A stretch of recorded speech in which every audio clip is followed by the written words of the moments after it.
Idea कहाँ से आया कि एग्रीकल्चर बेस्ड करें? पेरेंट्स ने अपोज, क्योंकि ज़्यादातर किसान अपने बच्चे को पढ़ा लिखा कर बाहर भेजना चाहते हैं, हमारे यहाँ जो ट्रेंड चलता है।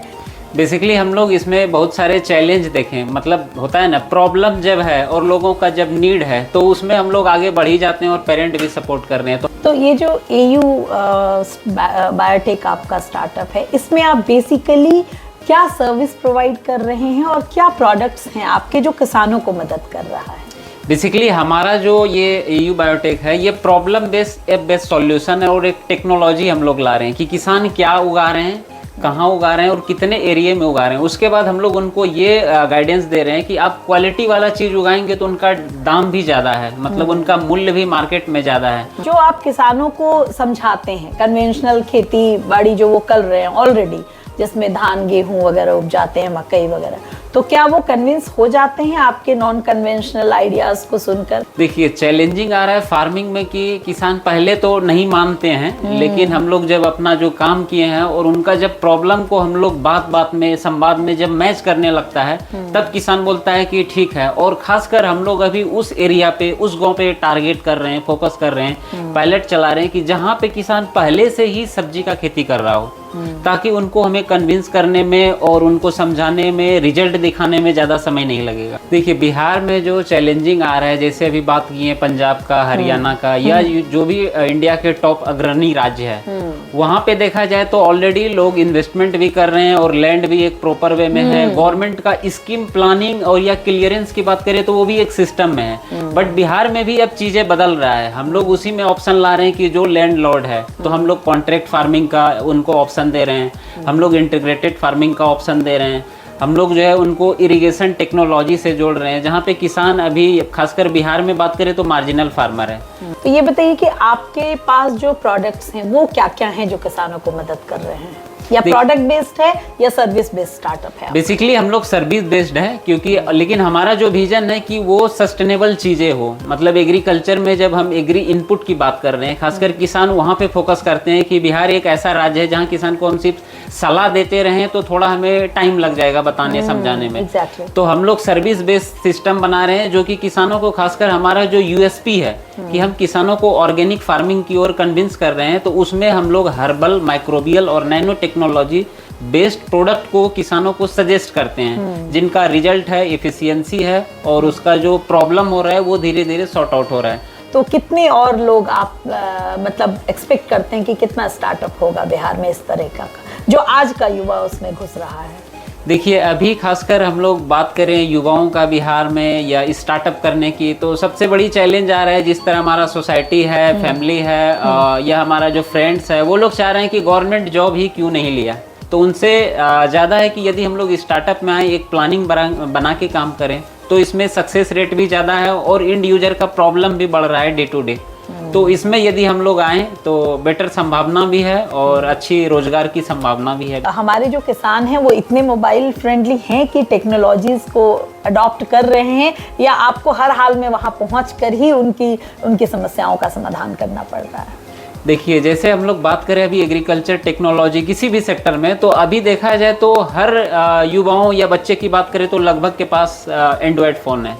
तो उसमें देखा जाए 30% फार्मर हम लोग जो ग्राउंड में विजिट कर रहे हैं, 30% फार्मर जो है उनके बच्चे हैं या उनके गांव में जो युवा है, उनके पास कहीं ना कहीं एंड्रॉयड फ़ोन है।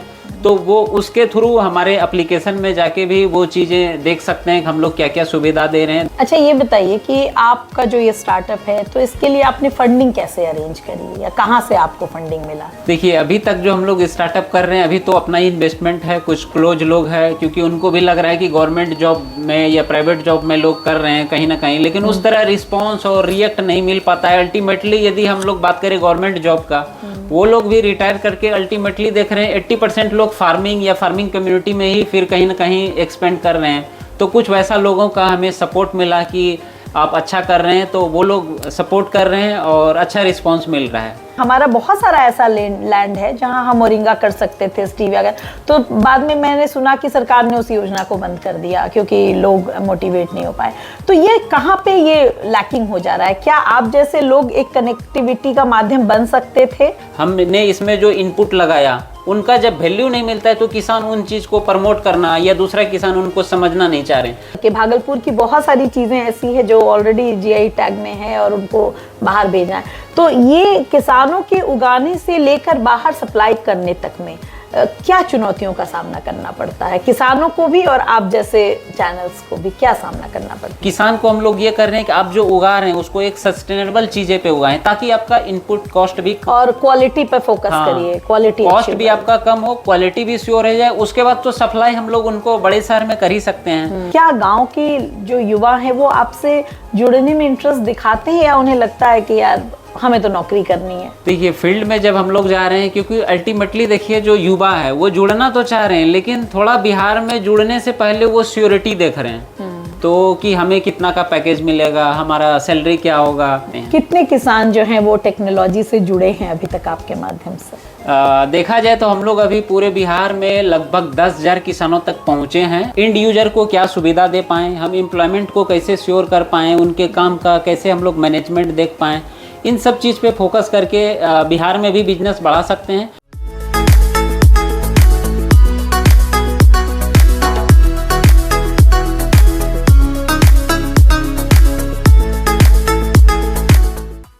Hello and welcome to my podcast unplugged Amrita. वैसे तो भारत कृषि प्रधान देश है, बट किसानों के बारे में बहुत कम बार हम लोग बात करते हैं, और इसी बात को ध्यान में रखते हुए आज मैंने अपने पॉडकास्ट में एक ऐसे स्टार्टअप को बुलाया है जो एग्रीकल्चर बेस्ड है। हमारे युवा जितनी ज़्यादा भारत के किसानों से जुड़ेंगे उतनी ज़्यादा शायद हमारे देश की समृद्धि भी बढ़ेगी। इसीलिए आज हमारे साथ एक मेहमान हैं जो बहुत ही ख़ास हैं और मुझे बहुत ख़ास लगे, क्योंकि इस जेनरेशन को जो बहुत ज़्यादा करीब नहीं हो पाई है खेती बाड़ी के, इन्होंने अपने करियर में चूज़ किया एक एग्रो स्टार्टअप। और आज हमारे साथ हैं उत्तम कुमार जी, और इन्होंने एक स्टार्टअप शुरू किया है जो कि एग्रीकल्चर बेस्ड है। तो मैं उनका बहुत बहुत स्वागत करती हूँ उत्तम जी आपका अपने पॉडकास्ट में, और मैं चाहती हूँ कि आज आप बताएं अपने स्टार्टअप के बारे में और क्या आपने किसानों के लिए ख़ास किया है। तो सबसे पहले मैं चाहूँगी आप अपना परिचय खुद दें। बहुत बहुत धन्यवाद अमृता मैम, हमें इस पॉडकास्ट में लाने के लिए। बेसिकली हमें जो ये आइडिया आया एग्रीकल्चर में, देखा जाए तो बिहार खेती किसानी में बहुत अच्छा कर रहे हैं, लेकिन हम लोग इसमें और बहुत अच्छा करने के लिए हमने बीएससी और एमएससी इन बायोटेक्नोलॉजी किया। फिर हमने फार्मर का भी प्रॉब्लम को देखा, और फिर जो इंड यूजर है जो उनको हम लोग फूड चाहिए कहीं ना कहीं ह्यूमन बींग को जीने के लिए, अच्छी लाइफ स्टाइल के लिए, तो वहाँ से हमें आइडिया आया कि हम लोग क्यों ना क्वालिटी बेस्ड प्रोड्यूस को उगाएं और किसानों को पूरा हम लोग श्योरिटी दे टेक के थ्रू कि वो क्या उगा रहे हैं नहीं उगा रहे हैं। तो इसके लिए हमने एक स्टार्टअप का नाम दिया जिनका नाम है एयू बायोटेक। अच्छा, एयू बायोटेक आपके स्टार्टअप का नाम है। तो इनका एयू बायोटेक नाम रखने का जो हमारा मकसद है कि एग्रीकल्चर को उत्तम बनाना। ऑलरेडी मेरा नाम भी उत्तम है, और एयू का मीन्स है एग्रीकल्चर उत्तम, और बायोटेक मीन्स की जो भी नए नए टेक्नोलॉजी आ रहे हैं या जो भी इनोवेशन हो रहे हैं उस टेक्नोलॉजी को हम लोग यूज करके, और एयू बायोटेक बेसिकली जो अब बन गया है और इनको हम लोग अब बड़े लेवल पे बनाने जा रहे हैं कि problem based, app based, tech based solution, जो किसानों को मिट्टी से लेकर के बाजार का हर सॉल्यूशन मिलेगा, क्योंकि हम लोग उसमें सेल ला रहे हैं, सॉल्यूशन ला रहे हैं और सर्विस ला रहे हैं कि किसान का समस्या क्या है, उनका समाधान क्या है, और समाधान है तो कैसे किसान तक पहुंच सके। तो इस तरह का हम लोग ने स्टार्टअप शुरू कर दिए, और रिस्पांस भी किसानों का अच्छा मिल रहा है, इन्वेस्टर के भी मिल रहा है। लेकिन इसमें अब चैलेंज आ रहा है कि एक सिस्टम में हम लोग काम करें, और बिहार में अब इन्वेस्टमेंट भी होगा और रोजगार भी मिलेंगे। जिस तरह बिहार बदल रहा है, चीज़ें बदल रहे हैं, लोगों में भी देखा जाए तो अभी अवेयरनेस हो रहा है, और कुछ लोग प्लानिंग भी कर रहे हैं कि हम कुछ अच्छा करें, तो इनका रिस्पॉन्स भी अच्छा हो रहा है। तो ये स्टार्टअप आपने कितने दिन पहले शुरू किया? ये स्टार्टअप तो हमने बेसिकली जब हमने ग्रेजुएशन कंप्लीट किया उसी टाइम एक मोटिव बना लिए और उसके बाद हमने मास्टर करने के बाद स्टार्ट कर दिए और कंटिन्यू इसमें लगे हैं और अच्छा रिस्पांस अच्छा, मिल तो रहा है। ये आइडिया कहाँ से आया कि एग्रीकल्चर बेस्ड करें? पेरेंट्स ने अपोज, क्योंकि ज्यादातर किसान अपने बच्चे को पढ़ा लिखा कर बाहर भेजना चाहते हैं। हमारे यहाँ जो ट्रेंड चलता है कि नहीं, अगर मैं खेती बाड़ी कर रहा हूँ तो मेरा बच्चा डॉक्टर बनेगा, इंजीनियर बनेगा, विदेश जाएगा। फिर आपने एकदम ऑपोजिट वापस, क्योंकि किसान तो हम सभी कहीं ना कहीं हैं, तो आपने ये कैसे चूज किया कि मैं वापस पढ़ाई लिखाई करके बिहार आऊंगा, एक स्टार्टअप करूंगा एग्रीकल्चर? तो फैमिली ने कैसे रिएक्ट किया इस पर? बेसिकली हम लोग इसमें बहुत सारे चैलेंज देखें, मतलब होता है ना, प्रॉब्लम जब है और लोगों का जब नीड है तो उसमें हम लोग आगे बढ़ ही जाते हैं और पेरेंट भी सपोर्ट कर रहे हैं। तो हमें चैलेंज ये देखे कि हम लोग जब दिल्ली गए इंटर्नशिप पे 2018 में नोएडा, तो वहाँ पे देखे कि बड़ी बड़ी इंडस्ट्री है, बड़ी बड़ी मकान है, लोगों का लाइफ स्टाइल अलग है। तो फिर आइडिया लगा बिहार और नोएडा में क्या डिफरेंस है, यहाँ पे लोगों का लाइफ स्टाइल अलग है, यहाँ का अलग है। बट रियलिटी देखा जाए तो हम लोग खान पान के लिए तो हमें सब्जी चाहिए, फल चाहिए, अनाजे चाहिए। और उसके बाद फिर हमने महावीर कैंसर में ट्रेनिंग किया, इंटर्नशिप। तो वहाँ पे आइडिया लगा कि लोग जो है ज़्यादातर बिहार के ही हैं और उनको अच्छे से देखभाल, केयर टेकर नहीं हो पा रहा है या उनके फैमिली वाले पूरा परेशान रह रहे हैं। तो वहाँ से हमने एक प्रण ले लिया उसी दिन कि हमें इस तरह के जो लोग आज मिल रहे हैं बिहार में ही और कैंसर के पेशेंट बढ़ रहे हैं, तो इसमें यदि हम एक छोटा सा इनिशिएटिव लें और थोड़ा सा इसमें इनिशिएटिव करके एक सिस्टम में काम करें तो हो सकता है कि बहुत बड़ा बदलाव बिहार में आए। तो वहीं से हमने ये स्टार्टअप किया और पूरा प्लानिंग बना के, एक सिस्टम बना के, विजन बना के हम लोग कंटिन्यू कर रहे हैं। तो ये जो एयू बायोटेक आपका स्टार्टअप है, इसमें आप बेसिकली क्या सर्विस प्रोवाइड कर रहे हैं और क्या प्रोडक्ट्स हैं आपके जो किसानों को मदद कर रहा है? बेसिकली हमारा जो ये एयू बायोटेक है, ये problem based app based solution है और एक टेक्नोलॉजी हम लोग ला रहे हैं कि किसान क्या उगा रहे हैं, कहाँ उगा रहे हैं और कितने एरिया में उगा रहे हैं। उसके बाद हम लोग उनको ये गाइडेंस दे रहे हैं कि आप क्वालिटी वाला चीज़ उगाएंगे तो उनका दाम भी ज़्यादा है, मतलब उनका मूल्य भी मार्केट में ज़्यादा है। तो हम लोग वो डिजिटली दिखा देंगे कि जो चीज़ गांव में उग रहा है उनको हम बड़े शहर या बिहार के जो बड़े शहर हैं या इंडिया के जो टॉप सिटी है टायर 1 या टायर 2, वहाँ पे हम लोग कैसे सप्लाई करें। तो इस पे हम लोग अब पूरा फोकस कर रहे हैं, क्योंकि क्वालिटी बेस्ड चीज़ें नहीं होगा तो हम जब श्योर नहीं होंगे कि वो कौन किसान उगा रहे हैं, किस लोकेशन पे उगा रहे हैं और उसमें क्या क्या डाल रहे हैं। तो हम लोग पहला मोटिव रहता है कि ऑर्गेनिक फार्मिंग के थ्रू उसका फार्मिंग करें, जहाँ कम से कम केमिकल, कम से कम पेस्टिसाइड यूज हो, तो उसमें न्यूट्रिशन भी ज़्यादा होगा, उसका सेल्फ लाइफ भी बेटर होंगे और उनको यदि हम लोग कंज्यूम करेंगे तो हेल्थ पे भी बहुत अच्छा असर दिखेगा, हम लोग हेल्दी रहेंगे, स्वस्थ रहेंगे। हाँ, और आने वाले समय में ऑर्गेनिक फार्मिंग एक बड़ा मुद्दा भी बनता जा रहा है और हर कोई इससे जुड़ रहा है। तो आपके जो प्रोडक्ट्स हैं, जो आप किसानों को समझाते हैं, कन्वेंशनल खेती बाड़ी जो वो कर रहे हैं ऑलरेडी, जिसमें धान गेहूं वगैरह उपजाते हैं, मकई वगैरह, तो क्या वो कन्विंस हो जाते हैं आपके नॉन कन्वेंशनल आइडियाज को सुनकर? बिहार के किसान की बात कर रही हूँ, क्योंकि मुझे ऐसा लगता है, जितना मैंने पढ़ा है, कि हमारे किसान बहुत पढ़े लिखे, लिटरेट नहीं होते हैं, तो कन्विंस हो जाते हैं वो?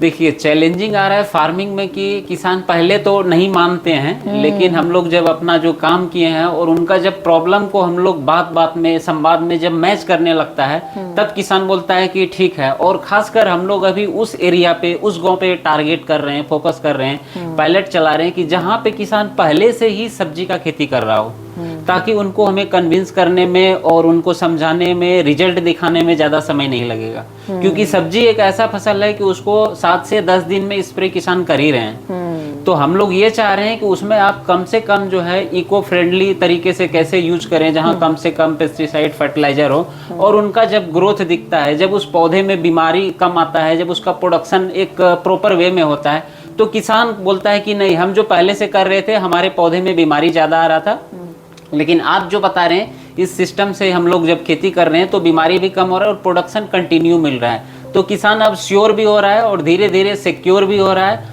और अगला जो प्लान है वो धीरे धीरे सस्टेनेबल होगा। और जिस दिन बिहार में ये चीज़ें सस्टेनेबल हो गया तो बिजनेस को बड़ा करने में या स्टार्टअप को बड़ा करने में, पैन इंडिया जाने में हमें कोई देर नहीं लगेगा। तो बिहार में अच्छा रिस्पांस भी मिल रहा है, किसानों का हाँ अच्छा। नहीं, बेसिकली हम तो किसान प्रधान राज्य भी हैं अगर हम देखा जाए तो बहुत। लेकिन मुझे ऐसा लगता है कि जब हम पंजाब की बात करते हैं, जब हम और अदर स्टेट्स की बात करते हैं, हरियाणा की बात करते हैं, तो वहाँ के किसान देखा जाए तो बहुत समृद्ध होते हैं और अपनी खेती बाड़ी को बहुत अच्छे तरीके से वो करते हैं। कहीं ना कहीं वो चीज़ जो है बिहार में, अगर आप किसान की बात करें तो एक ऐसा समुदाय सामने आता है। एक तो किसानों के पास ज़मीन नहीं है, वो बटैया जो हमारे यहाँ कहते हैं या लीज पर लेकर वो खेती करते हैं, तो क्या इससे उनका जो इनकम होता है उस पर काफ़ी प्रभाव पड़ता है? तो इसमें आप लोग उनको कैसे मदद करते हैं? देखिए, बिहार में जो चैलेंजिंग आ रहा है, जैसे अभी बात की है पंजाब का, हरियाणा का, या जो भी इंडिया के टॉप अग्रणी राज्य है, वहाँ पे देखा जाए तो ऑलरेडी लोग इन्वेस्टमेंट भी कर रहे हैं और लैंड भी एक प्रॉपर वे में है। गवर्नमेंट का स्कीम प्लानिंग और या क्लियरेंस की बात करें तो वो भी एक सिस्टम में है। बट बिहार में भी अब चीज़ें बदल रहा है। हम लोग उसी में ऑप्शन ला रहे हैं कि जो लैंड लॉर्ड है तो हम लोग कॉन्ट्रैक्ट फार्मिंग का उनको ऑप्शन दे रहे हैं, हम लोग इंटीग्रेटेड फार्मिंग का ऑप्शन दे रहे हैं, हम लोग जो है उनको इरिगेशन टेक्नोलॉजी से जोड़ रहे हैं। जहाँ पे किसान अभी खासकर बिहार में बात करें तो मार्जिनल फार्मर है, तो मार्जिनल फार्मर है तो सबसे पहले उसके बाद उनका खुद का भी ज़्यादा बड़ा लैंड नहीं है कि हम लोग वहाँ पे टेक्नोलॉजी को डिप्लॉय करें, इम्प्लीमेंट करें। तो ये बड़ी समस्या है। लेकिन सरकार अब इसमें बहुत सारे चीज़ों पे सब्सिडी दे रहे हैं, चाहे हम लोग बात करें एग्रीकल्चर में इरिगेशन टेक्नोलॉजी का या ड्रोन का या कोल्ड स्टोरेज का, तो इसमें सरकार भी अब बहुत अच्छा पहल कर रहे हैं। बस इसमें है कि हमें किसान को भी आगे आना होगा, उसके बाद युवाओं को भी आगे आना होगा, क्योंकि जब तक रिजल्ट नहीं दिखेंगे तो अल्टीमेटली कोई भी एक प्रॉपर वे में नहीं आएंगे। तो हमें जब रिजल्ट दिखेगा, टेक्नोलॉजी आएंगे, वो ग्राउंड में जब इम्प्लीमेंट होगा तो किसान इनको आगे बढ़ाना चाह रहे हैं। तो कुछ मार्जिनल फार्मर आ जाते हैं, लेकिन अब जो बड़े फार्मर हैं जो ऑलरेडी कहीं जॉब में वर्किंग में है, चाहे प्राइवेट हो या गवर्नमेंट या खुद का बिजनेस है, तो वो लोग जब अल्टीमेटली कहीं बिजी है, जब उनको आउटपुट दिखता है कि हमें कुछ यहाँ लगाने से मिल रहा है, तो वो सब सिस्टम हम लोग ला रहे हैं। तो अब वो लोग रेडी हो रहे हैं। तो ये बताइए कि आपके पास जो प्रोडक्ट्स हैं वो क्या क्या हैं जो किसानों को मदद कर रहे हैं? या प्रोडक्ट बेस्ड है या सर्विस बेस्ड स्टार्टअप है? बेसिकली हम लोग सर्विस बेस्ड है, क्योंकि लेकिन हमारा जो विजन है कि वो सस्टेनेबल चीजें हो। मतलब एग्रीकल्चर में जब हम एग्री इनपुट की बात कर रहे हैं, खासकर किसान वहाँ पे फोकस करते हैं कि बिहार एक ऐसा राज्य है जहाँ किसान को हम सिर्फ सलाह देते रहें तो थोड़ा हमें टाइम लग जाएगा बताने समझाने में। तो हम लोग सर्विस बेस्ड सिस्टम बना रहे हैं जो कि किसानों को, खासकर हमारा जो यूएसपी है कि हम किसानों को ऑर्गेनिक फार्मिंग की ओर कन्विंस कर रहे हैं, तो उसमें हम लोग हर्बल, माइक्रोबियल और नैनो टेक्नोलॉजी बेस्ड प्रोडक्ट को किसानों को सजेस्ट करते हैं, जिनका रिजल्ट है, एफिशिएंसी है और उसका जो प्रॉब्लम हो रहा है वो धीरे धीरे सॉर्ट आउट हो रहा है। तो इस तरह से किसान श्योर हो रहा है।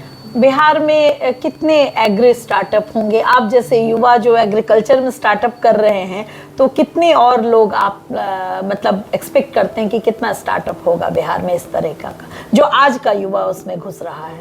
देखिए, अभी खासकर हम लोग बात करें युवाओं का बिहार में या स्टार्टअप करने की, तो सबसे बड़ी चैलेंज आ रहा है जिस तरह हमारा सोसाइटी है, फैमिली है या हमारा जो फ्रेंड्स है, वो लोग चाह रहे हैं कि गवर्नमेंट जॉब ही क्यों नहीं लिया।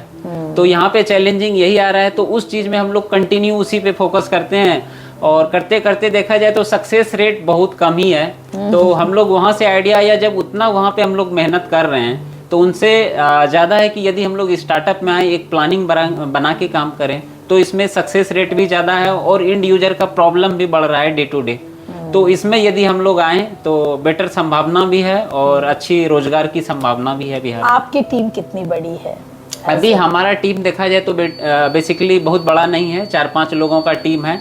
लेकिन इस साल से हम लोग पूरा एक सिस्टम में बना रहे हैं, जो टेली कॉलर रहेंगे, प्रोडक्ट एक्सपर्ट रहेंगे, डिलीवरी वाले रहेंगे, फील्ड एग्जीक्यूटिव रहेंगे, किसानों से संवाद करना हो या उसका रिसर्च डेवलपमेंट अलग अलग क्रॉप पे करना हो।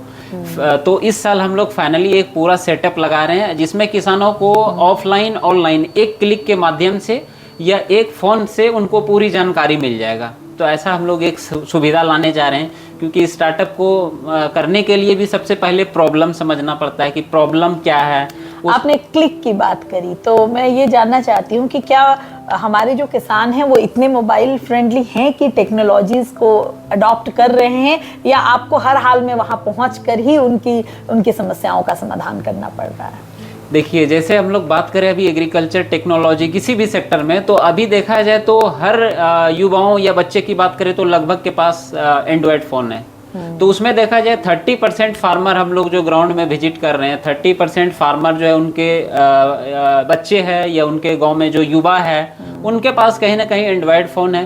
तो वो उसके थ्रू हमारे एप्लीकेशन में जाके भी वो चीज़ें देख सकते हैं कि हम लोग क्या क्या सुविधा दे रहे हैं। दूसरी बात, जो किसान छोटे फ़ोन चला रहे हैं तो उसको हम लोग एक टोल फ्री नंबर जारी किए हैं जिसके थ्रू किसान वहां पे जाके पूरी जानकारी ले सकते हैं। जैसे हम लोग लोकल में जाके लोकल स्टोर पे बताते हैं जैसे कि किसान मित्र भी शायद बिहार सरकार का एक इनिशिएटिव है कि वो गांव-गांव में किसान मित्र को तैयार कर रही है ताकि वो उनको मदद कर सकें। बिल्कुल तो बिल्कुल उसके माध्यम से भी आप लोग मदद कर सकते हैं उनके। और जो तीसरा हमारा चीज है कि जिस गांव में जो किसान अवेयर नहीं है या वो नया गांव है तो वहाँ पे हमारा जो है लोकल टीम जाता है, किसानों से संवाद करता है, वहाँ पे कौन सा क्रॉप लग रहा है, उसमें क्या प्रॉब्लम आ रहा है, फिर वो श्योर हो जाता है कि हमारा जो टीम जा रहा है तो वहाँ से फिर हमारी जो है और भी डाटा श्योर होते जाते हैं और कंटिन्यू 1 बाय 1 वहाँ हम लोग सॉल्यूशन देते जाते हैं। अच्छा, ये बताइए कि आपका जो ये स्टार्टअप है तो इसके लिए आपने फंडिंग कैसे अरेंज करी या कहाँ से आपको फंडिंग मिला?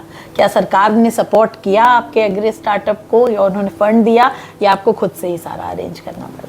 देखिए, अभी तक जो हम लोग स्टार्टअप कर रहे हैं अभी तो अपना ही इन्वेस्टमेंट है, कुछ क्लोज लोग हैं क्योंकि उनको भी लग रहा है कि गवर्नमेंट जॉब में या प्राइवेट जॉब में लोग कर रहे हैं कहीं ना कहीं, लेकिन उस तरह रिस्पॉन्स और रिएक्ट नहीं मिल पाता है। अल्टीमेटली यदि हम लोग बात करें गवर्नमेंट जॉब का, वो लोग भी रिटायर करके अल्टीमेटली देख रहे हैं 80% लोग फार्मिंग या फार्मिंग कम्युनिटी में ही फिर कहीं ना कहीं एक्सपेंड कर रहे हैं। तो कुछ वैसा लोगों का हमें सपोर्ट मिला कि आप अच्छा कर रहे हैं, तो वो लोग सपोर्ट कर रहे हैं और अच्छा रिस्पॉन्स मिल रहा है। लेकिन एक एक्टर थे राजेश कुमार करके, मैं उनके बारे में पढ़ रही थी अभी 2-3 दिन पहले। उन्होंने एक्टिंग छोड़ के बिहार में समस्तीपुर जिला में एक स्टार्टअप मतलब अपना एग्रीकल्चर स्टार्ट किया और वो पूरी तरह से डूब गए और उसके बाद वो बैकआउट हुए और वो चले गए। तो इस तरह की जब बातें सामने आती हैं, एक इतना पैसा वाला आदमी भी इतना पैसा लगा के डूब जाता है, तो क्या मनोबल नहीं टूटता है आप लोग जैसे लोगों का कि भाई कहीं अगर कुछ कर नहीं पाए, फेल हो गए तो कैसे पेरेंट्स को क्या करेंगे, क्या फैमिली आगे कैसे चलेगी? ऐसा डर नहीं लगता आपको विदाउट फंडिंग? देखिए, चैलेंजिंग ये आ रहा है कि मार्केट में देखा जाए तो यदि स्टार्टअप कर रहे हैं तो सबसे पहले आप प्रॉब्लम को समझिए कि प्रॉब्लम क्या है और रियल प्रॉब्लम क्या है, उसके बाद मार्केट साइज क्या है। और हम लोग बात करें एग्रीकल्चर इनपुट का या आउटपुट का, तो उनका बहुत बड़ा मार्केट है, वो अभी अनऑर्गेनाइज है। और हम लोग जब स्टार्टअप में हैं तो हम लोग ऑनलाइन भी है, ऑफलाइन में भी है, और उसके बाद हम लोग ग्राउंड में जाके उसको कैंपेनिंग भी कर रहे हैं। तो ये डूबने की जो संभावना है या जो रिस्क है वो बहुत कम है, क्योंकि हमारे पास डाटा है कि एम्प्लॉयमेंट क्या कर रहा है, किन से मिल रहा है, कहाँ पे जा रहा है। जब हमारे पास डाटा रहेंगे और प्लानिंग रहेंगे तो हम लोग पैसा बनाने में कोई समय नहीं लगेगा, क्योंकि अल्टीमेटली एंड यूजर को तो प्रोडक्ट चाहिए और वो प्रोडक्ट किसान उगा रहे हैं, कहाँ ग्रो कर रहे हैं, कितना कर रहे हैं। तो हमारे पास जब डाटा रहेंगे तो ये जो रिस्क वाली बात है ये हम लोग नहीं के बराबर है। तो सरकार की फंडिंग, इतनी सारी फंडिंग्स हो रही है, तो आप लोग फंडिंग क्यों नहीं लेते हैं सरकार से? देखिए, इसमें अभी फंडिंग बिल्कुल अभी इसमें हमारा बिहार स्टार्टअप में सिलेक्शन हो चुका है। अगले 1 से 2 महीने में हमें सरकार का भी इनिशिएटिव मिल गया, क्योंकि सरकार का फंडिंग लेना थोड़ा सा चैलेंजिंग होता है कि हमने उनका फंडिंग ले लिया तो हम कैसे रेवेन्यू बनाएंगे, थोड़ा सा हेक्टिक हो जाता है। तो इसीलिए हम लोग जो है पहले ग्राउंड में काम किए, ग्राउंड का डाटा लिए, कनेक्शंस बनाए, अब हम लोग कंपनी फॉर्म में जा करके एक बड़ा कॉर्पोरेट का स्वरूप देने जा रहे हैं। तो एक बात बताइए, जब आपने शुरू किया तो इसके पीछे कोई एक ऐसी कहानी रही होगी, जो आपने कहा कि आप महावीर कैंसर संस्थान गए थे, तो आपने वहाँ पर ऐसा क्या खास देखा या एक कॉमन चीज़ देखी या कोई एक स्पेसिफिक ऐसी चीज़ थी जिसने आपको मोटिवेट किया एग्रीकल्चर स्टार्टअप करने के लिए? क्योंकि मैं जहाँ तक जानती हूँ आजकल के युवाओं को उनकी दुनिया बहुत बड़ी है, वो आसमान में उड़ना चाहते हैं, वो देश छोड़िए विदेश जाना चाहते हैं। तो फिर वापस जब आप आ रहे थे तो इतना बड़ा डिसीजन लेने के पीछे ऐसी कोई कहानी ज़रूर रही होगी जो आपको प्रमोट किया। तो क्या आपने अपने पिता को देखकर सीखा या किसी खास स्टोरी कोई जुड़ी हुई है आपके स्टार्टअप शुरू करने से, तो वो ज़रूर बताएं। बेसिकली जो है हम लोग वहाँ पे इंटर्नशिप किए 2017 में महावीर कैंसर में। तो वहाँ पे देखें कि बहुत सारे पेशेंट आ रहे हैं, और जब हम लोग उस पे रिसर्च डेवलपमेंट डिपार्टमेंट में जब हम लोग ट्रेनिंग कर रहे हैं तो अल्टीमेटली देख रहे थे तो ज़्यादातर बिहार के ही लोग हैं। तो बिहार के लोग हैं, तो उससे क्या मतलब, उससे आपको क्या इंस्पिरेशन मिला? उनसे यही इंस्पिरेशन मिला कि बिहार में जब लोग हैं, बीमारी तो बढ़ ही रहा है, और जिस तरह हम लोग बात करें बीमारी बढ़ रहा है तो फिर अल्टीमेटली ये भी ऑप्शन आ रहा था, कोविड आया तो अल्टीमेटली ये भी लग रहा है कि बेरोजगारी भी बढ़ रहा है। तो ये जब दो चीजें श्योर हो गया, पहले तो हम लोग श्योर थे ही कि ऑर्गेनिक फार्मिंग या एग्रीकल्चर में स्टार्टअप करेंगे, तो वहां से चैलेंज देखे कि बिहार के ही ज्यादातर पेशेंट आ रहे हैं, और वो देखा जाए तो गांव से ही बिलोंग कर रहे हैं, बिहार में खेत और है, उनका खान पान का इशू रहा, खेती है, खेत है, किसानी है, तो कहीं ना कहीं वो क्या खा रहे हैं नहीं खा रहे हैं, जब उसमें टेस्टिंग हुआ तो पता चल रहा है हैवी मेटल्स मिल रहा है, और बॉडी में जो नीड चाहिए माइक्रोन्यूट्रिएंट का, चाहे वो आयरन हो, जिंक है, कैल्शियम हो, मैग्नीशियम, तो ये सब चीजें उनके बॉडी में कम आ रहा था। तो हमें आइडिया लगा कि हम बिहार में एग्रीकल्चर स्टार्टअप करके, जहाँ किसान धान, गेहूं, मक्का पे पूरा डिपेंड रह रहे हैं, उसको हम लोग सेकेंडरी ऑप्शन दे, उनका पैलेट लगाए, उनसे हम जब उनको बेनिफिट दे, क्योंकि एग्रीकल्चर एक ऐसा मार्केट है, एग्रीकल्चर एक ऐसा सिस्टम है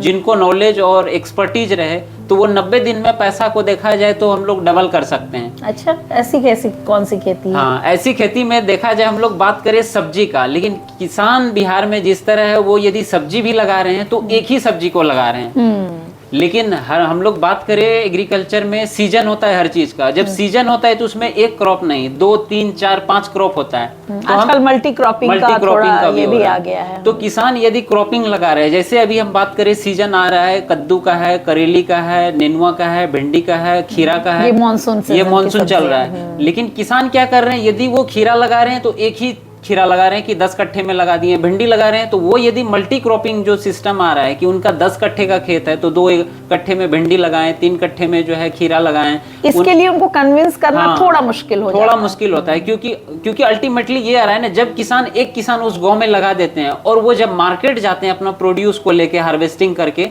जब उनको रेट अच्छा मिलने लगता है, बात करें हम लोग जहाँ भिंडी था 100 kg है किसानों का, तो उस सिचुएशन में मार्केट रेट यदि 20 रुपया है तो थोड़ा सा लगता है कि 20 रुपया है, लेकिन वो जब मल्टी प्रोडक्ट लेके जाएंगे, अलग अलग सब्जियां लेके जाएंगे मार्केट, तो उनका किसी का रेट 20 है, किसी का 40 है, तो उनको जब प्रॉफिट दिखता है, और उनको जब, क्योंकि किसान को थोड़ा बताने वाले और श्योर करने वाले नहीं हैं, और बिहार में इन्हीं के कमी के कारण जो है बाहर के लोग आके बिजनेस कर रहे हैं, और हमारा तो यही है कि बाहर में जाके तो बहुत बड़ा बड़ा बिजनेस कर रहे हैं, लेकिन बिहार में रह के यदि हम एक सिस्टम में बिजनेस करें और लोगों को कनेक्ट करें तो ये सबसे बड़ी जो है हमारे लिए एक अलग जो सपना है वो भी पूरा होंगे, और धीरे धीरे लोग जुड़ रहे हैं, तो कहीं ना कहीं वो जो हम बताएं 90 दिन में प्रॉफिट होंगे, और उसमें थोड़ा टेक्नोलॉजी को यूज करें तो श्योर हो रहे हैं, और उनके लिए हम लोग। लेकिन मैंने एक चीज सुना कि मोरिंगा को सरकार ने बहुत प्रमोट किया, या स्टीविया जैसे प्रोडक्ट्स को बहुत प्रमोट किया सरकार ने, और सरकार की बहुत सारी योजनाएं आई हो, किसानों को उन्होंने बढ़ावा देने की बात की, बट हम सस्टेन नहीं कर पाए, हमारे किसानों ने अडॉप्ट नहीं किया। तो मोरिंगा जैसी चीजें भी हमारे यहाँ, जबकि हमारा बहुत सारा ऐसा लैंड है जहाँ हम मोरिंगा कर सकते थे, स्टीविया का, तो बाद में मैंने सुना कि सरकार ने उस योजना को बंद कर दिया क्योंकि लोग मोटिवेट नहीं हो पाए। तो ये कहाँ पे ये लैकिंग हो जा रहा है? क्या आप जैसे लोग एक कनेक्टिविटी का माध्यम बन सकते थे जहाँ पे सरकार ने ध्यान नहीं दिया कि उनको एग्रो स्टार्टअप्स में और लोगों को लाने की कोशिश करनी चाहिए थी, उस वजह से फेल हुए, या किसानों की मेंटालिटी की वजह से फेल हुए, या सरकार सही तरीके से उन तक नहीं पहुंच पाई? देखिए, सरकार का कोई स्कीम रहे या कोई प्राइवेट कंपनी का कुछ भी प्रोडक्ट या टेक्नोलॉजी रहता है तो उनके लिए हम लोग जो है इंड यूजर से लेकर के हमारा जो चैनल पार्टनर या सिस्टम है सबको देखना पड़ रहा है। अब हम एक बार किसानों को मोरिंगा का खेती करा दिए, किसान फार्मिंग भी कर लिया, प्रोडक्शन भी हो गया, प्रोडक्शन के बाद जब किसानों को रेट नहीं मिलता है, कंजम्पशन नहीं होता है, तब किसान बोलता है कि हमने जो मेहनत किया, हमने जो परिश्रम लगाया, हमने इसमें जो इनपुट लगाया, उनका जब वैल्यू नहीं मिलता है तो किसान उन चीज को प्रमोट करना या दूसरा किसान उनको समझना नहीं चाह रहे। तो हम लोग प्रोडक्शन के बाद उनका कैसे प्रोसेसिंग हो, कैसे उसका ब्रांडिंग हो और कैसे फिर मार्केटिंग हो, इस पे जब हम लोग फोकस करेंगे तो फिर किसान कंटिन्यू इसमें जुड़ रहे हैं, क्योंकि अल्टीमेटली 90% किसान या तो मंडी के भरोसे है या तो वो मंडी में व्यापारी को दे रहे हैं। तो दो ही चैलेंज आ रहा है, या तो मंडी में जा रहे हैं या व्यापारी उनके घर पे आ रहे हैं। तो किसान का तो अपना कोई चैनल नहीं है, ना उनका कोई आउटलेट है, ना उनका कोई सिस्टम है। तो ये पैक्स जैसी समितियां सिर्फ अनाजों के लिए होती हैं? अभी तक तो अनाज पे ही है, लेकिन बिहार गवर्नमेंट अभी इनिशिएटिव ले रहे हैं पैक हाउस का, और धीरे धीरे जिस तरह हम लोग अभी बात कर रहे हैं जर्दालू आम का, कतरनी चावल हो, चूड़ा हो, उनके बाद मखाना हो, जीआई टैग आने से क्या बेनिफिट होता है किसानों को उससे? उसका देखिए अल्टीमेटली किसानों को तो अभी हो रहा है बेनिफिट, लेकिन एक सिस्टम में जब काम करेंगे, क्योंकि उसका क्वालिटी भी थोड़ा श्योर करना पड़ रहा है, क्योंकि जब तक वो हमारा जो प्रोड्यूस है वो जब तक बिहार में रहेंगे तो श्योर है उनका रेट नहीं मिलेगा, क्योंकि बिहार में ऑलरेडी ग्रोवर है और हर लोकल लेवल पे जो इंड यूजर है उनके गांव में, उनके फैमिली में कहीं ना कहीं फार्मिंग कर रहे हैं, तो अल्टीमेटली अपने यूज के लिए तो वो यूज कर ही लेते हैं। तो इनको जब हम लोग बिहार से बाहर सप्लाई करेंगे कि कहाँ पे डिमांड है और हम लोग सप्लाई जब करेंगे, तब इसमें किसानों को और बड़ा मुनाफा मिल सकता है। तो आम, लीची, कतरनी चूड़ा, बहुत सारे ऐसे प्रोडक्ट्स हैं हमारे भागलपुर, खास करके भागलपुर की बहुत सारी चीज़ें ऐसी हैं जो ऑलरेडी जीआई टैग में है और उनको बाहर भेजना है। तो ये किसानों के उगाने से लेकर बाहर सप्लाई करने तक में क्या चुनौतियों का सामना करना पड़ता है किसानों को भी, और आप जैसे चैनल्स को भी क्या सामना करना पड़ता है? देखिए किसानों को तो देखा जाए वही कि वो सस्टेनेबल फार्मिंग में आएंगे कि एक साथ 2-3 क्रॉप लगाएंगे, उनका अल्टीमेटली जो प्रोड्यूस रेडी हो जाता है, उनके लिए जब जो एंड यूजर है या जो बड़ा उनको अच्छा रेट देने वाले हैं, उनका जब तक वो क्वालिटी श्योर नहीं करेंगे तो वो बाहर भी नहीं जाएंगे। तो किसान को हम लोग ये कर रहे हैं कि आप जो उगा रहे हैं उसको एक सस्टेनेबल चीजें पे उगाएं, ताकि आपका इनपुट कॉस्ट भी और क्वालिटी पे फोकस करिए, क्वालिटी कॉस्ट भी आपका कम हो, क्वालिटी भी श्योर हो जाए। उसके बाद तो सप्लाई हम लोग उनको बड़े शहर में कर ही सकते हैं, क्योंकि वो एक साइज का रहेगा, एक कलर का रहेगा, तभी जो है वो हमारा जो सॉर्टिंग ग्रेडिंग है उसमें कम से कम जब वेस्टेज होगा तब लगेगा कहाँ चीजें हमारा बेटर हो रहा है। बिहार के किसान एक्सपोर्ट से कितना जुड़ पाए हैं अभी तक? एक्सपोर्ट, जैसे मैं अक्सर सुनती हूँ कि एक्सपोर्ट में बहुत स्कोप है बिहार के बहुत सारे प्रोडक्ट्स को, जैसे कतरनी चावल, कतरनी चूड़ा, बासमती हमारे यहाँ से बहुत, तो आम है, लीची है, सब्जियां भी हमारे यहाँ बहुत अच्छी उगती हैं। तो कितना कनेक्ट हो पाए हैं एक्सपोर्ट में, कितने % किसान एक्सपोर्ट कर पा रहे हैं बिहार से? देखिए इसमें जो चैलेंजिंग आ रहा है, किसान तो अभी तक बिहार में वैसा नहीं के बराबर है, लेकिन कुछ कुछ लोग इसमें तलाश रहे हैं, अवसर देख रहे हैं। कुछ एफपीओ है जो एफपीओ के थ्रू बिहार से बाहर सप्लाई हो रहा है, तो उसमें वही है, उस तरह से चैनल नहीं मिल पा रहे हैं। फिर उसका जो हमने प्रोड्यूस लिया, उनका पैरामीटर क्या है, उस पैरामीटर को जब फुलफिल नहीं होते हैं तो वो बाहर सप्लाई के लिए रेडी नहीं हो पाते हैं जो हमारा गुड्स है, क्योंकि उसका पैरामीटर चेक होता है, छट जाता है कि उनका क्वालिटी क्या है, वो मैच कर रहा है या नहीं कर रहा है, चेक में वो जाकर लटक जाता है। अल्टीमेटली क्वालिटी पे ही ज्यादातर चीजें हमारा जो है फुलफिल नहीं हो पाता है। तो ये बताइए कि ये जो आपने एग्रो स्टार्टअप किया, चुनौतियां भी आप बता रहे हैं कि फील्ड की चुनौतियां भी हैं, पर्सनल भी, फिनेंशियल चुनौतियां भी आती होंगी, तो मैं ये जानना चाहती हूँ कि आप जैसे कितने युवा जो हैं वो आज के समय में इस तरह की भावना, जब आप फील्ड में जाते हैं तो क्या गांव के जो युवा हैं वो आपसे जुड़ने में इंटरेस्ट दिखाते हैं, या उन्हें लगता है कि यार हमें तो नौकरी करनी है?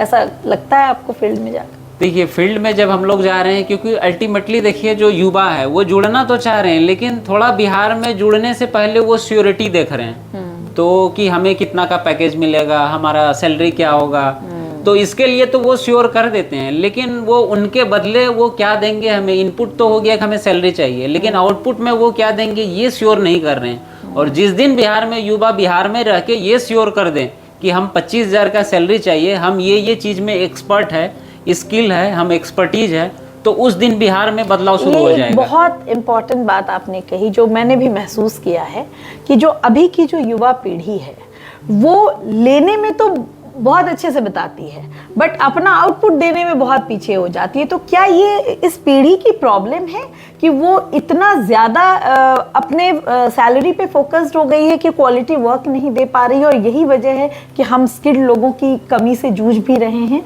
और बिहार में एक बहुत बड़ी समस्या है ये कि यहाँ का युवा ये समझने को तैयार नहीं है कि तुम सैलरी एक्सपेक्ट कर रहे हो तो तुम्हें काम भी करना पड़ेगा।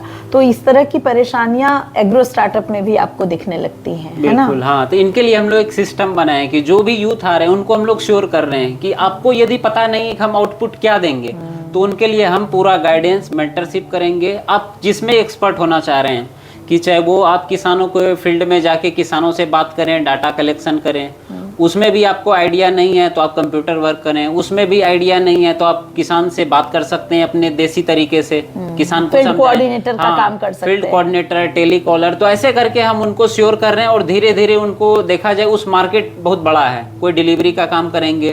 तो अब युवा को जब हम लोग इस तरह का ऑप्शन दे रहे हैं तो युवा भी आगे आ रहे हैं। अब बात आ रहा है कि युवा भी आगे आ जाता है, उसके बाद आ रहा है कि हमें सिस्टम को बड़ा करना है तो इंफ्रास्ट्रक्चर भी लगाना होगा, इन्वेस्टमेंट भी लगेगा। तो इनके लिए भी अभी देखा जाए तो इन्वेस्टर का भी रिस्पॉन्स बढ़ रहा है, तो 1 by 1 हम लोग आगे इसमें बढ़ रहे हैं। आप बिहार के कौन से जिला से हैं?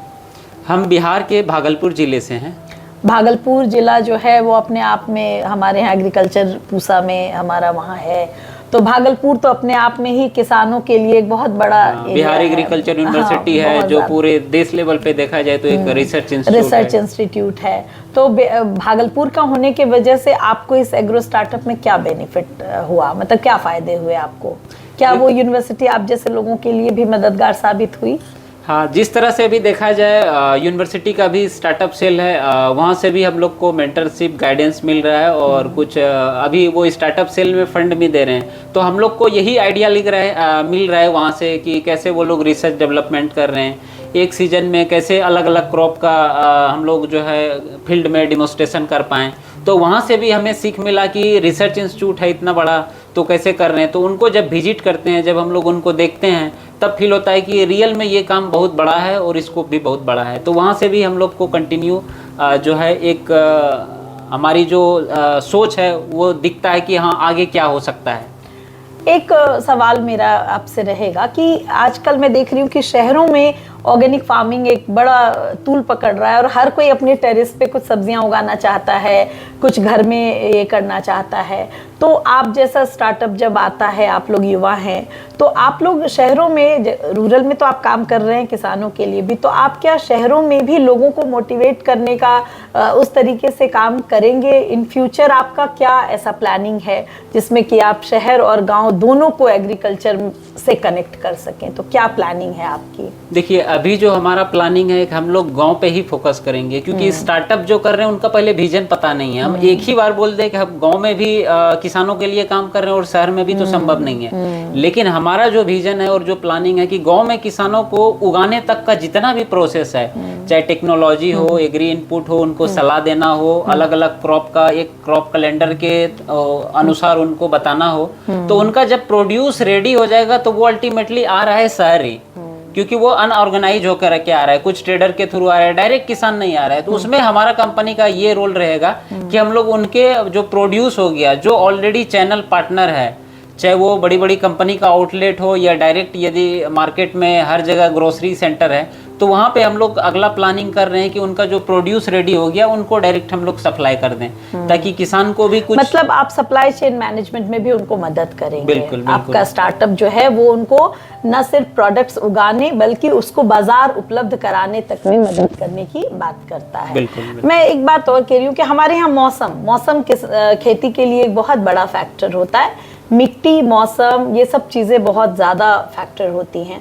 तो आप जब इस तरह की बात करते हैं तो मौसम हमारे यहाँ जो चेंज होता है या बहुत बार मार खानी पड़ती है किसानों को, या तो बहुत अधिक उत्पादन हो जाता है या बहुत कम उत्पादन होता है, तो उसको बैलेंस करने के लिए आप लोग क्या मदद करते हैं किसानों की? देखिए, बिहार में जो मिट्टी बोले और मौसम बोले, यदि इनकी ये तो आपदा है, ये कब क्या होंगे पूरा श्योरिटी नहीं है, पता। हाँ। लेकिन 80% यदि हम लोग मैनेजमेंट की बात करें कि हम लोग क्या मैनेजमेंट कर सकते हैं, तो वो जो सीजन हो रहा है, जो अभी हम थोड़ा सा पहले बताएं कि जब उसमें मौसम होता है तो वो सीजनेबल 3 से 4 क्रॉप का चयन करें, ताकि हो सकता है मौसम की मार से एक फसल हमारा डैमेज हो जाए, उसमें चांस हो 30% का, कोई फसल है उसका चांस हो डैमेज होने का 20%। ये बहुत पॉइंट वाली बात आपने कही कि अगर मल्टी क्रॉपिंग में जाएंगे तो उस नुकसान की भरपाई शायद वो कर पाएंगे। तो वो जब इस मैनेजमेंट को सीख लेंगे किसान, और उन्हीं मैनेजमेंट को लिए हमारा स्टार्टअप आया है,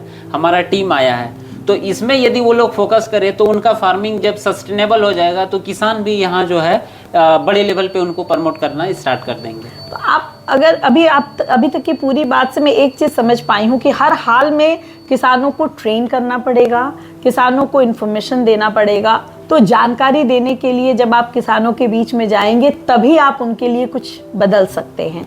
तो जानकारी के लिए आप उनको पढ़ा तो नहीं सकते, अब आप उनको करके दिखा सकते हैं कि ऐसा होता है, तब जाकर आप शायद कुछ उनके लाइफ में बदलाव ला सकते हैं। तो इसके लिए हम लोग सबसे पहले किसानों को इन्फॉर्मेशन देते हैं संवाद में, उसके बाद हम लोग उससे कम्युनिकेशन करते हैं आप कि पंचायत स्तर पर ये संवाद हाँ, करते हैं? पंचायत स्तर पे। उसके बाद इंफॉर्मेशन देने के बाद हम लोग उनसे कम्युनिकेशन करते हैं कि आपका प्रॉब्लम क्या है, प्रॉब्लम एरिया कितना बड़ा है, वो यहाँ पे कितने किसान सब्जी का फार्मिंग कर रहे हैं या अदर कौन सा क्रॉप लगा रहे हैं, तो उसमें क्या कमिटमेंट, जब हम लोग कम्युनिकेशन करते हैं तब पता चलता है कि उधर से क्या चैलेंजिंग आ रहा है। फिर हम लोग उनको कमिटमेंट करते हैं कि आपका जो ये प्रॉब्लम बढ़ रहा है तो इनको धीरे धीरे हम लोग कम करेंगे, हमारे साथ आप पायलट मोड पे आइए।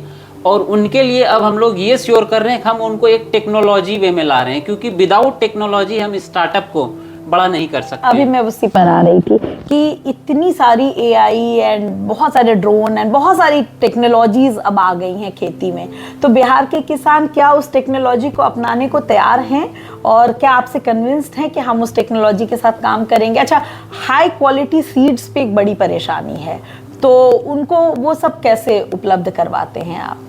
देखिए, ये तो एग्रीकल्चर बहुत बड़ा डोमेन है और ये एक दिन में संभव नहीं है, तो हम लोग अलग अलग चैनल पार्टनर बनाए हैं। हम लोग B2 मॉडल में काम कर रहे हैं उनके साथ, जैसे आप बात करें सीड का या फिर ड्रोन टेक्नोलॉजी का या इरिगेशन का या सप्लाई चेन में, तो हम लोग अलग अलग चैनल पार्टनर्स के साथ भी कनेक्टेड है, ताकि किसान को हम लोग श्योर कर दें। जो हमारा है कि दो ही चीज़, किसान यदि श्योर हो गया और वो सस्टेनेबल हो गया तो वो बिजनेस मॉडल में स्केलेबल होने में कोई टाइम नहीं लगता है। तो इनके लिए हम लोग अलग अलग पार्टनर है, तो हम लोग क्वालिटी बेस्ड सीड हो या ड्रोन टेक्नोलॉजी हो, इन सब को हम लोग चैनल पार्टनर के थ्रू उनको अवेलेबल कराते हैं। कितने किसान जो हैं वो टेक्नोलॉजी से जुड़े हैं अभी तक आपके माध्यम से? देखा जाए तो हम लोग अभी पूरे बिहार में लगभग 10,000 किसानों तक पहुंचे हैं, लेकिन उसमें चैलेंज ये आता है कि किसान सुनता है ऑर्गेनिक फार्मिंग तो उसके मन में 2-3 कन्फ्यूजन आता है कि हमारा प्रोडक्शन नहीं होगा, हमारा उनका जो बीमारी है कम होगा, उनका कॉस्ट जो है लागत वो ज़्यादा होगा। तो ये जब 2-3 चीज़ उसके माइंड में आता है तो थोड़ा सा परेशानी किसान को भी होता है और हम लोग को भी। लेकिन हम लोग क्या देखें, पिछले 4-5 साल में जो हमने ग्राउंड में काम किया, तो किसान का जब प्रॉब्लम देख रहा है, जब उनसे बात करते हैं तो बोलते हैं ऐसा ऐसा प्रॉब्लम आ रहा है, बोले ये चीज़ हम यदि आपको श्योर कर दें तो आप आएंगे। तो धीरे धीरे हम लोग सब्जी एरिया पे फोकस किए, एक किसान को डेमोस्ट्रेशन लगाए, उनको देख के अब एक ही गांव में वैसा हमारा 4-5 गांव है जहाँ पे हम लोग अभी जो है 20 किसान 25 किसान के साथ एक ही गाँव में काम कर रहे हैं। तो किसान में भी अब जागरूकता हो रहा है, एक दूसरे का बेनिफिट देके लोग उसको आगे बढ़ा रहे हैं, और उनके जो रिलेशन में भी कहीं ना कहीं लोग हैं वहाँ भी हम लोग का तकनीक जा रहे हैं उनके थ्रू। तो मैं आपसे जानना चाहती हूँ कि एक नया लड़का जो इस फील्ड में आएगा आपके बाद, तो उस नए लड़के को एग्रीकल्चर स्टार्टअप करने के लिए क्या क्या चीज़ें नहीं करनी चाहिए जो आपने गलतियाँ की, और कैसे उन चीज़ों से वो रिकवर करके और एक अच्छा स्टार्टअप सेटअप कर सके? तो आपसे जो चीज़ लगता है आपको कि ऐसा अगर करते तो और अच्छा होता, तो आप वो बताइए युवाओं को, ताकि उनको एक मिले हौसला कि हाँ, अगर मैं ये गलती नहीं करूँगा तो ये स्टार्टअप मेरे लिए और बेनिफिशियल हो सकता है। देखिए, बात करें हम लोग स्टार्टअप का और युवाओं जो कर रहे हैं, हमने तो ऑलरेडी कर लिए हैं। तो सबसे पहले जो नया युवा चाह रहे हैं हमने स्टार्टअप कर रहे हैं, तो वो पहले प्लानिंग कीजिए कि हमारे लोकल एरिया में प्रॉब्लम क्या है, किस चीज़ का प्रॉब्लम है, वो आप पूरा श्योर हो जाइए। उसके बाद देखिए ये प्रॉब्लम और कितने जगह है, बिहार या पैन इंडिया, जो भी आपका स्टार्टअप का प्लानिंग है कितना बड़ा करना है, तो वो पहले श्योर कर लीजिए कि मार्केट साइज क्या है। फिर आप देखिए कि स्टार्टअप कर रहे हैं तो आपके पास फंड का क्या रिसोर्स है, आपके पास खुद का है या फैमिली आपको सपोर्ट कर रहे हैं, क्योंकि विदाउट फंड का तो आपको आपका भी लाइफ स्टाइल है वो भी चलना है, तो वो आप देखिए। उसके बाद आप मार्केट में क्या प्रोडक्ट ला रहे हैं या क्या टेक्नोलॉजी आ रहे हैं, ताकि यदि कोई इन्वेस्टमेंट करे 1 लाख या 5 लाख, तो ताकि उनको श्योर कर पाएँ कि हम साल में आपको 5 लाख के बदले 25 लाख का बिजनेस करेंगे। तो ये जब 4-5 पैरामीटर पे एंड यूजर जो हमारा जो अभी स्टार्टअप की बात कर रहे हैं नए युवाओं, इन चीज़ों को जब वो समझ लेंगे तो कहीं ना कहीं वो भी लगेगा कि स्टार्टअप तो कुछ भी नहीं है। लेकिन ये 4 चीज़ों को समझने में बहुत बड़ा चैलेंजिंग है और बहुत टाइम भी लगेगा। हाँ, बहुत टाइम भी लगेगा, क्योंकि इन्वेस्टर को श्योर करना, इन्वेस्टमेंट लाना, इंफ्रास्ट्रक्चर बनाना और एक टेक्नोलॉजी जोड़ना, ये अलग अलग जो पैरामीटर है ये बहुत बड़ा डोमेन है। लेकिन आपके पास जब श्योरिटी रहेगा, डाटा रहेगा, तो बहुत सारे मेंटर और एक्सपर्ट आते हैं जो आपको श्योर कर पाएंगे। तो एक चीज़ जो मैं आपसे पर्सनली पूछना चाहती हूँ, आपने स्टार्टअप किया बिहार में, तो मैं अक्सर सुनती हूँ कि बिहार में जो स्टार्टअप्स हैं, हजारों की संख्या में स्टार्टअप्स हैं, लेकिन अधिकांश जो स्टार्टअप हैं वो डूब जाते हैं या युवा उनको संभाल नहीं पा रहे हैं। वो शुरू तो बहुत जोश के साथ करते हैं बट वो फेल हो जा रहे हैं। तो आखिर ऐसा क्या कारण है जो बिहार के युवा स्टार्टअप में तभी सक्सेस हो पा रहे हैं जब वो बिहार छोड़ दे रहे हैं? काम उन्हें बिहार के लिए करना है बट उनको बिहार छोड़ना पड़ रहा है, या फिर फंड लेने के बावजूद भी वो सफल नहीं हो पा रहे हैं। तो इसके पीछे स्टार्टअप्स के फेल होने का क्या रीजन है, ये थोड़ा समझाइए, क्योंकि आप लोग वही कर रहे हैं। देखिए, बिहार में जो चैलेंजिंग आ रहा है स्टार्टअप में फेल होने का ये रीज़न है कि ये बिहार में ही पढ़ा, बिहार में ही बिजनेस कर रहा है, तो थोड़ा हम लोग समझ नहीं पाते हैं या वो लोग समझना नहीं चाहते हैं। तो वही चीज़ को जब हम लोग दिल्ली में या नोएडा से या पुणे से ऑपरेट करते हैं तो बिहार में किसानों का भी भरोसा बढ़ जाता है, अच्छा, एम्प्लॉयमेंट का भी भरोसा बढ़ जाता है, अच्छा, और हमारे फैमिली का भी भरोसा बढ़ जाता है कि हमारा बच्चा जो है बाहर में जाके ऑफिस डाला है, काम कर रहा है। तो हमें बिहार से बाहर छोड़ने पे दो स्टार्टअप को 2-3 जो है समस्या का समाधान इंस्टेंट मिल जाता है। अच्छा। कि इन्वेस्टमेंट भी मिल जाता है, हम लोग हायर करना चाहें तो बिहार के बच्चे भी हायर हो जाते हैं जो ऑलरेडी अभी चल रहा है। और उसके बाद इंफ्रास्ट्रक्चर जब लग जाता है तो हमारे जो गवर्नमेंट के अधिकारी है या गवर्नमेंट का जो स्कीम है वो भी हमें जल्दी अलॉट हो जाते हैं, क्योंकि लगता है कि इनका सिस्टम एक बड़े लेवल पे है। तो बिहार छोड़ने का यही रीजन है। लेकिन जिस तरह हम लोग देख रहे हैं कि बिहार में रह के भी ये चीजें को हम लोग मेंटेन कर सकते हैं, बट थोड़ा समय देना होगा। और फेल होने का जो पैसा डूब जाता है उसके पीछे क्या कारण है? देखिए, पैसा जो डूबने का रीजन है कि हम लोग को पहले स्टार्टअप कर रहे हैं तो पता ही नहीं होता है कि हम इंफ्रास्ट्रक्चर के पे कितना पैसा लगाएं, हम डिजिटल मार्केटिंग पे कितना पैसा लगाएं, प्रोडक्ट पे कितना मतलब पैसा विदाउट मेंटोर काम शुरू कर विदाउट देते हैं। मेंटोर और विदाउट प्लानिंग का वो स्टार्ट कर देते हैं, जो हम लोग भी इनिशियल में किए थे। लेकिन करते करते कुछ डाटा आए, कुछ इनपुट है तो कुछ आउटपुट है, तो धीरे धीरे ये 4-5 पैरामीटर है कि हम कहाँ पैसा लगा रहे हैं, क्या श्योरिटी है, और उसके बाद उसमें चैलेंजिंग क्या आ रहा है। तो इन चीज़ों को यदि फोकस करें तो तो स्टार्टअप। बिहार गवर्नमेंट का जो स्टार्टअप पॉलिसी है उसमें मेंटोरशिप की पॉलिसी नहीं है क्या? देखिए, बिहार गवर्नमेंट का जो अभी स्टार्टअप पॉलिसी है उसमें फंडिंग भी दे रहे हैं और मेंटरशिप भी। लेकिन चीज़ें है क्या कि हमें एक बार बताने से तो नहीं होगा। कोई चैलेंजिंग जब आता है तो उसको फेस जब तक नहीं करेंगे और उसमें डेडिकेटेड नहीं रहेंगे तब तक जो है वो श्योर नहीं हो पाता है। और फील्ड चैलेंज तो फील्ड में ही पता चलता है। और स्टार्टअप या एंटरप्रेन्योर ऐसा है कि जितने भी फाउंडर है उनके लाइफ में हर सेकंड नई नई चैलेंजेज आता है, क्योंकि ये कोई जॉब नहीं है कि पर्टिकुलर पैरामीटर पे काम करना है। तो ये सब चैलेंजिंग है, लेकिन जब हम लोग चैलेंज को चांस के रूप में लेते हैं तो संभावना होता है कि हमारा जो गोल है वो पूरा हो रहा है। क्या बात है। अच्छा, एक चीज़ बताइए, जैसे आपने तो शुरू कर दिया, आप अपने अगली पीढ़ी को, जो आप चाहते हैं कि भारत एक कृषि प्रधान देश है और बिहार एक गरीब कृषि प्रधान देश है। मैं गरीब इसलिए ऐड कर रही हूँ क्योंकि हमारी जो इनकम है वो बहुत कम है, अलग अलग अलग राज्यों के कंपैरिजन। पंजाब के किसान बहुत पैसा बनाते हैं, हरियाणा के किसान बहुत, बिहार के किसान कम पैसा बनाते हैं।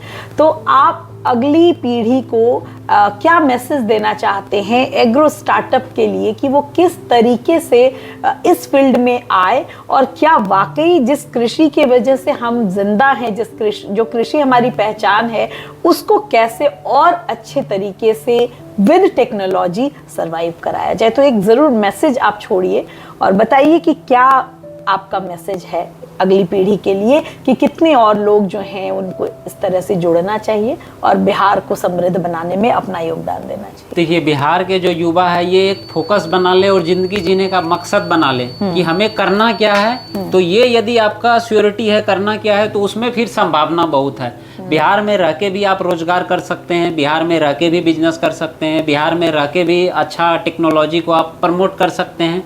तो उसमें वही चैलेंज आ रहा है कि इनिशियल में आप एग्रीकल्चर की बात कर रहे हैं तो जो बताएं कि बिहार गरीब राज्य है या बिहार के किसान गरीब है, तो इसमें चैलेंजिंग यही रहा है कि हम लोग छोटे लेवल से कोई कोऑपरेशन नहीं कर पाते हैं कि चलो छोटा लेवल से इनिशिएट करें, ऐसा नहीं होता है। तो जब हम कुछ इनिशिएट ही नहीं करेंगे तो वो बड़ा तो होगा ही नहीं। तो इनिशिएट करने का कोशिश कीजिए कि हम बिहार में रहते हुए हम क्या कर सकते हैं, वो विजन आप क्लियर कर लीजिए, वो गोल आप श्योर कर लीजिए और उस पर काम कीजिए, और ये गारंटी और दावे है कि आप उसमें बहुत अच्छा करेंगे। आप एक मैसेज आपने जो दिया मुझे, मैं समझ पाई कि शुरुआत छोटे स्तर पर करिए, ताकि आप छोटे स्तर पर जब किसानों की मदद कर पाएंगे तभी आप बड़े स्तर पर जाकर और मदद कर पाएंगे। बिल्कुल, कि छोटे स्तर पे क्या क्या चैलेंज आ रहा है और छोटे इन्वेस्टमेंट से हम बड़ा पैसा या बड़ा, क्योंकि स्टार्टअप में अल्टीमेटली ये आ रहा है कि हम स्टार्टअप किए, हमारा बहुत बड़ा ऑफिस होना चाहिए, हमारा लाइफ स्टाइल पूरा अलग होना चाहिए। तो फर्स्ट फेज में ये नहीं हमारे होने पास वाला है। गाड़ी होनी चाहिए, हाँ। हमें जब हम कहीं मीटिंग के लिए जाए तो बिल्कुल कॉर्पोरेट होना चाहिए, ये सब चीजें तो हाँ, तो ऐसा नहीं है। हम लोग जब गवर्नमेंट जॉब में भी है, हमारे फैमिली में भी लोग हैं गवर्नमेंट और प्राइवेट में भी, लेकिन ऐसा रियलिटी नहीं है कि गवर्नमेंट जॉब है तो बहुत बड़ा पैसा होता है या बंगला होता है, ऐसा कुछ नहीं है। लेकिन चीज़ें आप जब एक सिस्टम में करेंगे तो गवर्नमेंट में भी रह के, प्राइवेट में भी रह के, खुद का भी स्टार्टअप या खुद का भी बिजनेस करके बहुत अच्छा कर सकते हैं। यही हमारा मैसेज है। और ऐसा नहीं कि हम स्टार्टअप किए तो हमारा 5 फैमिली पूरा अच्छे से खाएं या पूरा हमारा 3 जनरेशन कंटिन्यू चले, ऐसा नहीं है। स्टार्टअप मीन्स है कि हम इंड यूजर को क्या सुविधा दे पाएँ, हम एम्प्लॉयमेंट को कैसे श्योर कर पाएँ, उनके काम का कैसे हम लोग मैनेजमेंट देख पाएँ, इन सब चीज़ पे फोकस करके बिहार में भी बिजनेस बढ़ा सकते हैं। लेकिन बाहर जाने में वो जो बताएं कि 2-3 फ़ायदा है कि इन्वेस्टर का भी ट्रस्ट हो जाता है, गवर्नमेंट को भी लगता है कि ये स्टार्टअप कुछ अच्छा कर रहे हैं। तो ऐसा नहीं है। बाहर में रह के तो हर लोग बड़ा कर रहे हैं, बिहार से बाहर, चाहे एम्प्लॉयमेंट हो या खुद का बिजनेस हो। लेकिन बिहार में रह के यदि हम छोटा सा भी बड़ा करने का कोशिश करें तो यही हमारे लिए बहुत बड़ा है। बहुत अच्छी, बहुत सारी बातें आपने करी और किसानों के लिए जो आप ये कर रहे हैं ये मुझे लगता है बहुत बड़ी पहल है और युवाओं को आगे आना चाहिए। मैं खुद खेती बाड़ी बहुत ज़्यादा पसंद करती हूँ, इसीलिए आपसे बात करने की मेरी बड़ी इच्छा थी और काफ़ी दिनों से हम लोग ये प्रयास कर रहे थे। तो बहुत बहुत धन्यवाद, आप आए और आपने अपनी जो जर्नी है वो हमारे साथ साझा की। मैं उम्मीद करूँगी कि आपके इस पॉडकास्ट को देखें लोग और भी युवा जो हैं वो एग्रो स्टार्टअप में ज़रूर आएँ, क्योंकि अल्टीमेटली हमें भोजन तो किसान कृषि से ही मिलती है। तो जब एग्री स्टार्टअप्स होंगे तो हम हो सकता है बहुत बड़ा बदलाव लाने में आज के युवा जो हैं वो सहयोगी बन सकते हैं। तो बहुत बहुत धन्यवाद आपका उत्तम, बहुत बहुत आभार मैम कि आपने किसानों के लिए बात की और हमने भी जो हमारा अनुभव है वो बताएं। किसान इनको देखें और जज करें और फिर बताएं कि बिहार में हम लोग कैसे बड़ा बन सकते हैं। बिहार में रह के भी, बाहर में रह के तो हमें नहीं लग रहा अभी तक बहुत बड़ा बन पाए हैं। तो बिहार में रह के यदि हम छोटा सा भी बड़ा बन जाए गांव स्तर पे भी तो बहुत बड़ा हमारे लिए उपलब्धि होंगे। तो इस चीज़ को आप लोग समझिए और हमें भी समझाइए यदि आपके पास भी कुछ अच्छा आइडिया हो, कोई अच्छा प्लानिंग हो। बिल्कुल, कमेंट बॉक्स में ज़रूर आप अपना आइडिया हमारे साथ शेयर करेंगे ताकि हम उससे और कुछ सीख सकें। तो बहुत बहुत धन्यवाद। इस पॉडकास्ट को आप ज़रूर देखें और मैं उत्तम जी का बहुत बहुत धन्यवाद करती हूँ। Thank you so much.